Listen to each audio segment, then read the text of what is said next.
ये आपकी जनसत्ता का आजकल संपादकीय पाठ है। देखिए, संपादकीय पाठ ये आर्टिकल एडिटोरियल आपको प्रारंभिक परीक्षा, मुख्य परीक्षा में जब आप लोग आंसर राइटिंग करते हैं, निबंध लिखते हैं और इंटरव्यू, हर जगह मदद पहुंचाता है। यहाँ से एक सामान्य जानकारी भी आप लोगों को मिलती है, इसे जरूर पढ़ा करिएगा। बहुत बहते हुए पानी में कोई अपनी परछाई नहीं देख सकता। केवल वही लोग जो आंतरिक शांति का अनुभव करते, वही इसे दूसरों को दे सकते हैं। ये लाओसे ने कहा है। डिजिटल इंडिया का एक दशक, और आप देखते हैं कि जब से नई सरकार आई, मोदी जी प्रधानमंत्री बने, तब से खासकर आप देखेंगे कि हमारे देश में डिजिटल इंडिया की खूब चर्चाएं हो रही हैं। और ये आर्टिकल भी आप देखते हैं प्रधानमंत्री मोदी जी के द्वारा लिखा गया है। 10 साल पहले हमने एक ऐसे क्षेत्र में पूर्ण विश्वास के साथ ऐसी यात्रा शुरू की थी जहां पहले कोई नहीं गया था, और जहां दशकों तक यह संदेह किया गया कि भारतीय तकनीक का उपयोग कर पाएंगे या नहीं। हमने उस सोच को बदला और भारतीयों की तकनीक का उपयोग करने की क्षमता पर विश्वास किया। और जहां दशकों तक सिर्फ यह सोचा गया कि तकनीक का उपयोग अमीर और गरीब के बीच की खाई को और गहरा करेगा, हमने उस मानसिकता को बदला और तकनीक के माध्यम से उस खाई को खत्म किया। जब नीयत सही होती है तो नवाचार वंचितों को सशक्त करता है, और जब दृष्टिकोण समावेशी होता है तो तकनीक हाशिए पर खड़े लोगों के जीवन में परिवर्तन लाती है। यह विश्वास डिजिटल इंडिया की नींव बना। एक ऐसा मिशन जो सभी के लिए पहुंच को लोकतांत्रिक आसान बनाने, समावेशी डिजिटल बुनियादी ढांचा बनाने और अवसरों को उपलब्ध कराने के लिए शुरू हुआ। वर्ष 2014 में इंटरनेट की पहुंच सीमित थी, डिजिटल साक्षरता कम थी और सरकारी सेवाओं की ऑनलाइन पहुंच भी बेहद सीमित थी। कई लोगों को संदेह था कि भारत जैसा विशाल और विविध देश वास्तव में डिजिटल बन सकता है या नहीं। आज इस प्रश्न का उत्तर डेटा और डैशबोर्ड में नहीं, बल्कि 140 करोड़ भारतीयों के जीवन के माध्यम से दिया जा चुका है। शासन से लेकर शिक्षा, लेन देन और निर्माण तक डिजिटल इंडिया हर जगह है। डिजिटल विभाजन को पाटते हुए साल 2014 में भारत में लगभग 25 करोड़ इंटरनेट कनेक्शन थे। आज यह संख्या बढ़कर 97 करोड़ से अधिक हो चुकी है। 42 लाख किलोमीटर से अधिक ऑप्टिकल फाइबर केबल, जो पृथ्वी और चंद्रमा के बीच की दूरी का 11 गुना है, अब दूरस्थ गांव को भी जोड़ रही है। भारत का 5G रेल रोल आउट विश्व में सबसे तेज क्रियान्वयन में से एक है, और मात्र 2 वर्षों में 4.81 लाख आधार स्टेशन स्थापित किए गए। उच्च गति इंटरनेट अब शहरी केंद्रों से लेकर अग्रिम सैन्य चौकियों तक, जैसे गलवान, सियाचिन, लद्दाख पहुंच चुका है। इंडिया स्टैक, जो हमारे डिजिटल बैकबोन यानी आधार है, उसने यूपीआई जैसे मंच को सक्षम बनाया, जो अब सालाना 100 बिलियन से अधिक लेन देन करता है। विश्व में होने वाले कुल तत्काल डिजिटल लेनदेन में से लगभग आधे भारत में होते हैं। डायरेक्ट बेनिफिट ट्रांसफर यानी प्रत्यक्ष लाभ अंतरण के माध्यम से 44 लाख करोड़ रुपए से अधिक की राशि सीधे नागरिकों को हस्तांतरित की गई, और जिससे बिचौलियों की भूमिका समाप्त हुई, और 3.48 लाख करोड़ रुपए की लीकेज रोकी गई। स्वामित्व जैसी योजनाओं ने 2.4 करोड़ से अधिक संपत्ति कार्ड जारी किए। 6.47 लाख गांवों को मैप किया गया, और जिससे बरसों चली आ रही भूमि संबंधी अनिश्चितता का अंत हुआ है। पहले आप देखते थे कि अगर डायरेक्ट किसान सम्मान निधि को ले लीजिए, अगर मैं कह रहा हूं कि किसानों के खाते में डायरेक्ट पैसे ना भेजे जाते, पटवारी या फिर किसी और तरीके से भेजे जाते, तो उसमें से आप देखते हैं 4,000 तो गायब ही जाते, 2,000 किसानों के पास पहुंच पाते, क्योंकि हमारे देश में भ्रष्टाचार का खूब क्या रहता है, बोलबाला रहता है। इसमें तो कोई दोहराए नहीं है, ये दुनिया जानती है, जग जाहिर है।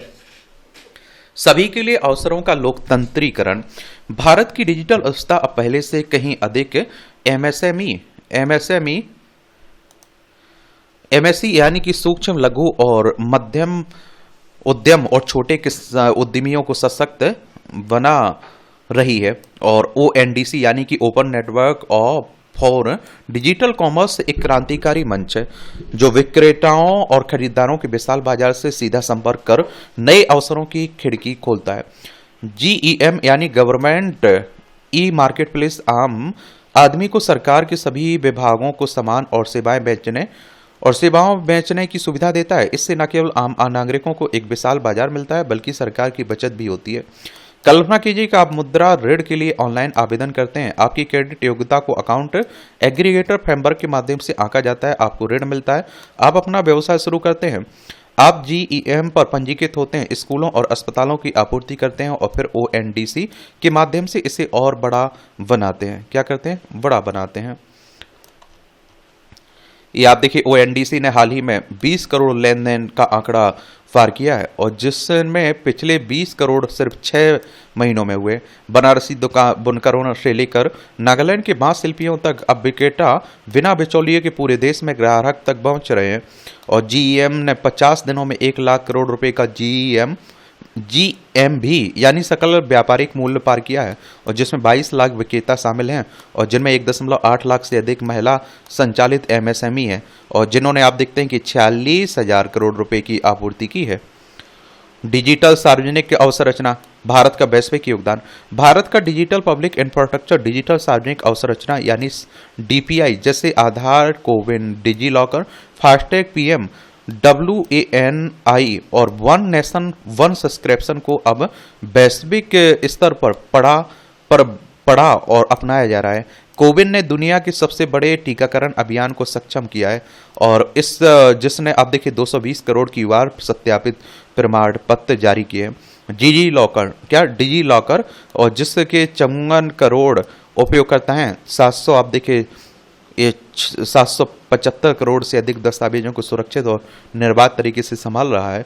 और भारत ने अपनी G20 अध्यक्षता के दौरान वैश्विक डीपीआई रिपोजिटरी और $25 मिलियन के सोशल इम्पैक्ट फंड की शुरुआत की, और जिससे अफ्रीका और दक्षिण एशिया के देश समावेशी डिजिटल प्रणाली अपना सके।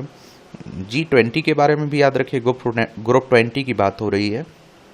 इसकी स्थापना 26 सितंबर 1999 में हुई थी। 21 मेंबर हैं।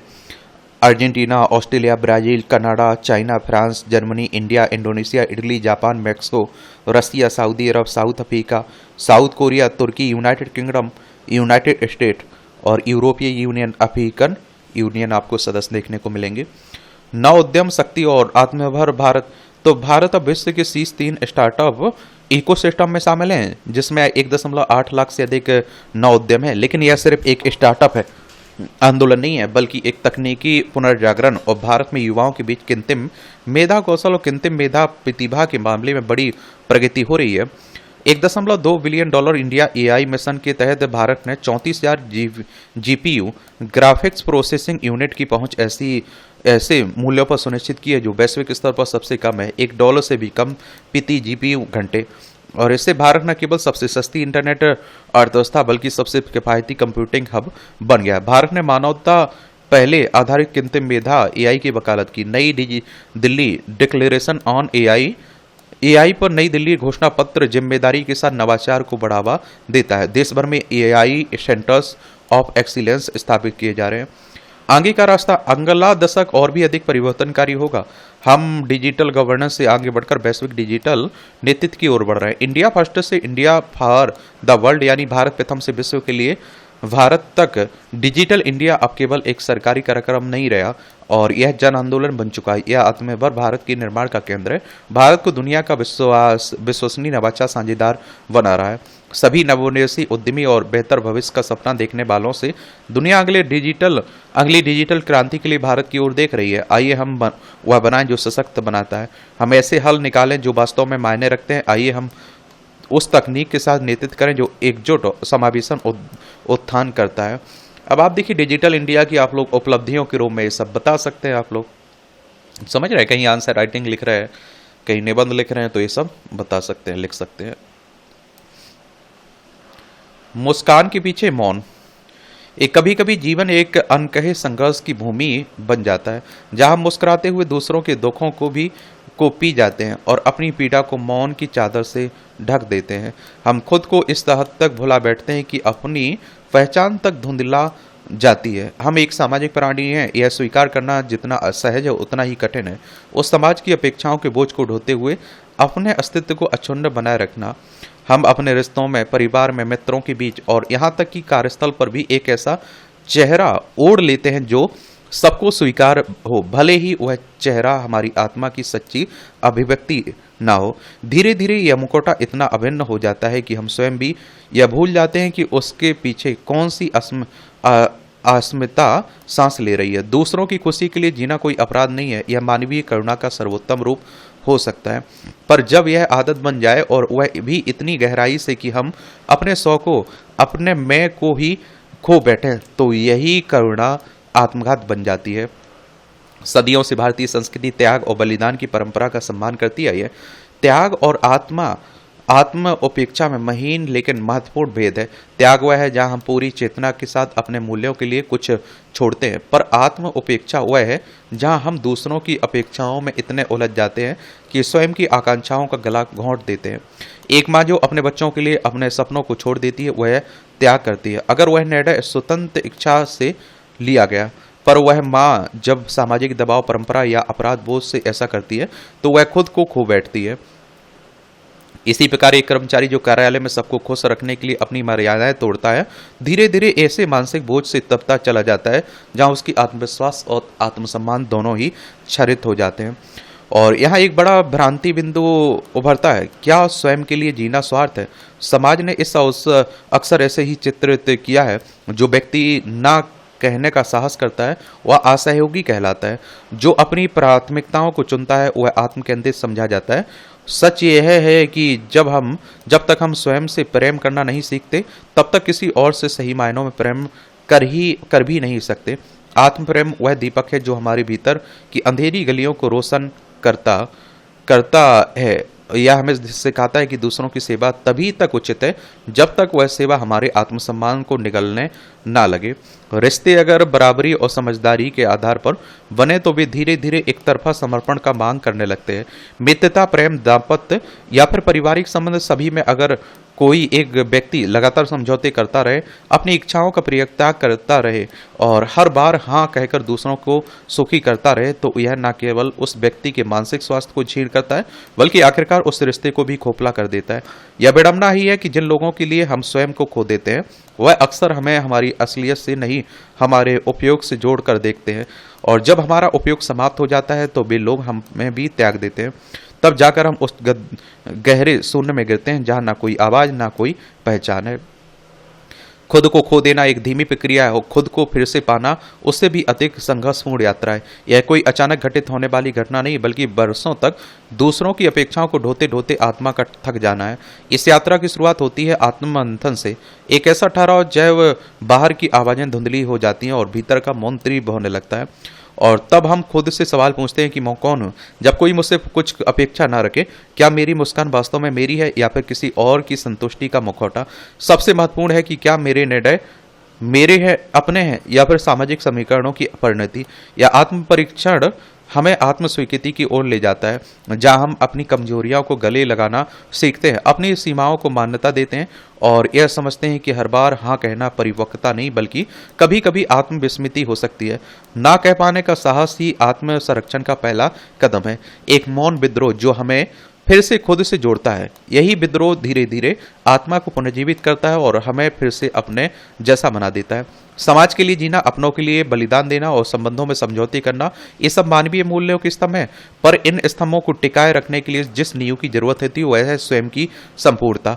अगर वह नींव ही दरक जाए तो ऊपर खड़ा कोई भी रिश्ता स्थिर नहीं रह सकता। इसलिए जरूरी है कि हम संतुलन साधें, दूसरों को खुश रखें पर अपनी हंसी ना खोएं, दूसरों के दुख बांटने पर अपनी पीड़ा को भी मान्यता दें, रिश्तों को सींचें पर अपनी जड़ों को भी ना सुखाएं। और क्योंकि आखिर अगर हम खुद को ही खो देंगे तो किसे और क्या दे सकेंगे? ये आप देखते हैं, यहाँ टिप्पणियाँ रहती है, ये भी आप लोग देख सकते हैं। इसकी पीडीएफ आपको मिल जाती है, एजुकेशन सर्कल प्लेटफॉर्म है ना टेलीग्राम पर, वहाँ डाल दी जाती है, तो वहाँ से जाकर आप लोग देख सकते हैं, पढ़ सकते हैं।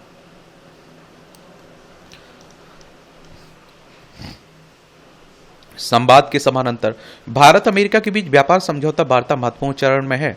दोनों पक्ष इस समझौते के अंतिम प्रारूप को 9 जुलाई से पहले अंतिम रूप देने का प्रयास कर रहे हैं। कई मसलों पर द्विपक्षीय सहमति बन गई है लेकिन कृषि और डेयरी क्षेत्र से जुड़े मुद्दों पर पेंच फंसता नजर आ रहा है। अमेरिकी शुल्क 9 जुलाई से लागू हो जाने की संभावना के बावजूद भारत अपने हितों से कोई समझौता नहीं करना चाहता है। इस सिलसिले में वाणिज्य विभाग के विशेष सचिव की अगुवाई में वाशिंगटन गए भारतीय दल ने इसके साफ संकेत दिए। हालांकि भारत चाहता है कि यह व्यापार समझौता जल्दी से जल्दी हो, लेकिन किसी दबाव में देश के हित की कीमत पर नहीं। इसमें दो राय नहीं कि अगर हम यह व्यापार समझौता सिर चढ़ता है तो इससे दोनों देशों को फायदा होगा, मगर इसके लिए दोनों पक्षों को परस्पर हितों का सम्मान करना होगा, जो अमेरिकी पक्ष की ओर से फिलहाल कुछ मुद्दों पर नजर नहीं आ रहा है। और देखिए, अमेरिका दादागिरी चलाता है, वो अपनी शर्तों पर समझौता करने की कोशिश करता है ना, तो वो नहीं हमें भूलना चाहिए, उसकी शर्तों पर नहीं होना चाहिए, हमें अपने भी हित देखना चाहिए। ये हमारी प्यारी पृथ्वी है, इसमें आप देखिए हमारा प्यारा भारत है, ये पड़ोसी चाइना ईरान है, ये रूस यूक्रेन है, ऊपर रूस है, यहाँ आपको इजराइल देखने को मिल जाएगा, ये इजराइल है, यहाँ आपको संयुक्त राज्य अमेरिका देखने को मिल जाएगा, वॉशिंगटन डीसी इसकी राजधानी आपको देखने को मिल गई। दरअसल अमेरिका अपने उत्पादों के लिए भारतीय कृषि और डेयरी बाजार में व्यापक पहुंच शुल्क छूट की मांग कर रहा है, और बड़ा बाजार है भारत का। चीन के साथ बढ़ते व्यापार तनाव के कारण अमेरिका अपने कृषि और डेयरी उत्पादों को भारत में निर्यात करना चाहता है, लेकिन भारत के लिए इन क्षेत्रों में अमेरिका को शुल्क छूट देना कठिन और चुनौतीपूर्ण है। इसका कारण यह है कि भारत में करोड़ों किसान अपनी आजीविका के लिए खेती में लगे हैं और उनकी जोत का आकार काफी छोटा है। भारत इन क्षेत्रों को लेकर संतुलित समझौते की मांग कर रहा है, ताकि ग्रामीण रोजगार, खाद्य सुरक्षा जैसे अहम मुद्दे सुरक्षित रह सके। ग्लोबल ट्रेड रिसर्च इनिशिएटिव की एक रिपोर्ट में भी भारत की इन चिंताओं का समर्थन कर इन्हें तथ्यों पर आधारित माना है। रिपोर्ट के मुताबिक अमेरिका को कृषि और डेयरी क्षेत्र में व्यापक पहुंच उपलब्ध कराने से भारत में कृषि पर निर्भर करोड़ों लोगों की आजीविका प्रभावित होगी।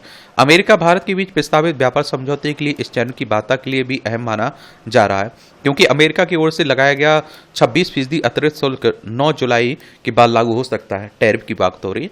अमेरिका ने इस साल 2 अप्रैल को भारतीय वस्तुओं पर यह अतिरिक्त शुल्क लगाया था, लेकिन बाद में इसे 90 दिनों के लिए टाल दिया था। हालांकि अमेरिका का 10% मूल शुल्क अभी भी लागू है। भारत अतिरिक्त 26% शुल्क से पूरी छूट की मांग कर रहा है।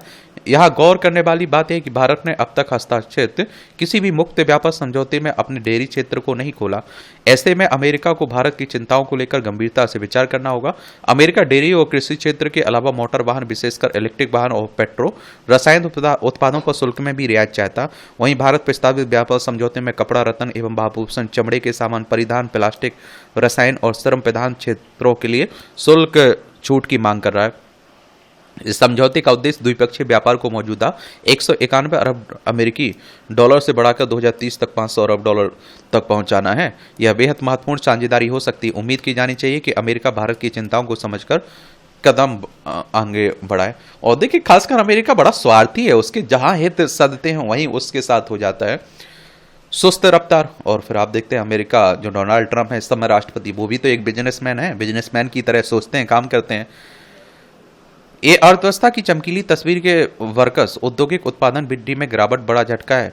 मई में यह वृद्धि जिस तरह घटकर 1.2% पर पहुंच गई, उससे यह सवाल उठना स्वाभाविक है कि पिछले कुछ समय से हो रही इस गिरावट को थामने के लिए क्या उपाय किए गए, जबकि अप्रैल में आंकड़ा 2.6% था। भारतीय अर्थव्यवस्था की सेहत के लिए एक कोई अच्छा संकेत नहीं है। औद्योगिक उत्पादन सूचकांक का यह आंकड़ा बता रहा है कि यह बीते 9 महीने की सबसे सुस्त रफ्तार है। 1 महीने पहले भी इस गिरावट का बड़ा कारण बिजली और खनन क्षेत्र में कमजोर प्रदर्शन बताया गया था। इसे गंभीरता से लेने की इसलिए भी जरूरत है क्योंकि खनन क्षेत्र में उत्पादन लगातार दूसरे महीने 0.1% घटा। वहीं अगस्त 2024 के बाद पहली बार बिजली क्षेत्र का उत्पादन 5.8% घटना ऊर्जा क्षेत्र के लिए भी चुनौती है। दूसरी ओर सुस्ती का पहले से ही सामना कर रहे विनिर्माण क्षेत्र में उत्पादन घटने की को गंभीरता से लेना होगा। हालांकि यह तर्क दिया जा रहा है कि प्रतिकूल मौसम की वजह से खनन गतिविधियां ठप हुई हैं, बिजली की मांग भी घटी है। औद्योगिक उत्पादन वृद्धि दर घटने के अपने जोखिम है, इसका देश के आर्थिक विकास पर प्रभाव पड़ सकता है। उत्पादन वृद्धि घटने का असर न केवल महंगाई पर पड़ेगा बल्कि अर्थव्यवस्था की रफ्तार भी धीमी होगी। ऐसे में कई चीजों का आयात करने से व्यापार घाटा बढ़ सकता है। मौजूदा स्थिति अगर उपभोक्ताओं के बदलते रुख और अपनी जरूरतें कम करने की वजह से है, तो औद्योगिक तथा विनिर्माण क्षेत्र को चुनौतियों के लिए तैयार रहना चाहिए। यह चिंता की भी बात है कि गैर टिकाऊ वस्तुओं का उत्पादन लगातार गिर रहा है, यह 2.4% कम हो गया है। वहीं टिकाऊ उपभोक्ता वस्तुओं का उत्पादन भी घटा है। नवंबर 2024 के बाद पहली बार ऐसी स्थिति देखी जा रही है। वस्तुओं की खरीद घटना उपभोक्ताओं की आर्थिक स्थिति भी बताती है। ऐसे में आम जनों की माली हालत सुधारने बिना विकास की रफ्तार तेज नहीं होगी। और इस तरह से आप देखेंगे कि आज के संपादकीय पाठ की जो कहानी है वो कवर होती है। आप लोग पढ़ते रहिए, एंजॉय करते रहिए। आपका कोई सवाल मेरे लिए हुआ करे, सुझाव हुआ करे, तो जरूर आप लोग बताया करिएगा। धन्यवाद।